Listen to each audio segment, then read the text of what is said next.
मैं सजल अली नहीं हूँ भाई। सजल अली उसको क्या है, ये मैं नहीं जानती उनको कौन है सजल अली। 3 साल हुए इन हुए तो मैंने ना इस फील्ड को छोड़ दिया था। ना मुझे फैमिली में मदर की सपोर्ट थी, ना भाई की, ना बहन की। डायरेक्टर से, कैमरामैन से, मतलब बहुत सारी पूरी टीम को खुश करना पड़ता है। आपने किस किस को खुश किया? मैंने किसी को खुश नहीं किया। ऑफर्स आती हैं, offers होती हैं, अभी तक भी होती हैं, नाम कमा लेने के बाद तक होती हैं। यहाँ पे जो लोग हैं ना भेड़िए की शक्ल में है। कोई मौलवी भी होगा ना, वो भी मौलवी लग रहा होगा, वो अंदर से वो भी पूरा भरा हुआ होगा, क्योंकि उनका मेन मकसद ये होता है कि ये न्यू लड़की आई है कोई फील्ड में, बस इसको हम किसी तरह ना अपने बिस्तर तक लेके आ जाए।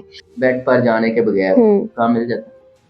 बहुत मुश्किल। मेरे भाइयों ने वीडियोस वगैरह मुझे भेजी, ये क्या काम कर रही हो, ये क्या हो रहा है, ये सब क्या है। जूते घिसाए एक बार, लेकिन काम से जो नहीं हटती उनको किसी के बेड पे जाने तक की जरूरत नहीं पड़ती है।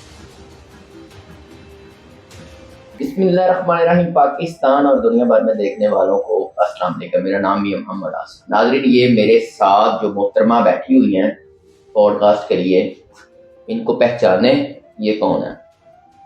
यकीनन आप कहेंगे कि सजल अली है, तो बिल्कुल ऐसा ही है। ऐसा नहीं है। ये क्या कह रहे हैं आप ऑडियंस को? आपने मेरा क्या हो गया आपको? आप ऑडियंस को वो आप उनकी पब्लिसिटी कर रहे हैं। आपने अपनी पिक्चर देखी है? जी देखिए, मैंने 3 देखी हैं और मैंने यही